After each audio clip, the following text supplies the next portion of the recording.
అండగా నుంచున్నాడయ్యా. అందువల్ల తమ్ముడు వెళ్ళి రావడంలో తప్పులేదయ్యా. ఏమిటి మీరు వాణ్ణి వెనకేసుకొస్తున్నారు? నువ్వు ఊరుకోవే. ఒరే, ఏ రోజైతే నువ్వు మీ అన్నల మాట వింటావో ఆ రోజే బాగుపడతావు. పిన్ని, మన రొయ్యల ఫామ్ చూసుకోవచ్చు, థియేటర్ కలెక్షన్ ఎంత వచ్చిందో చూసుకోవచ్చు, వైజాగ్లో షిప్పింగ్ పనులు చూసుకోవచ్చు. ఇవన్నీ వదిలి పారేసి మన బస్ డిపోని ఒక బేవర్స్ అడ్డాగా మార్చాడు. బుద్ధుందారా?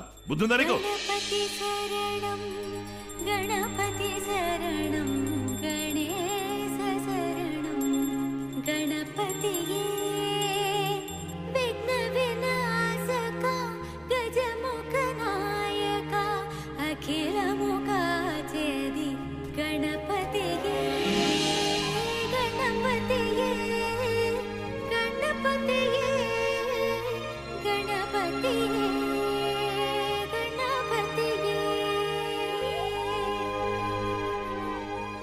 ఏంటన్నయ్య, ఏం చెప్పిన మాట వినడం లేదు? మన తల్లి కడుపున పుడితే మాట వింటాడు. సవితల్లి కొడుకు కదా, అందుకే అలా ఉన్నాడు. నాన్న కోసమే ఓపిక పడుతున్నా.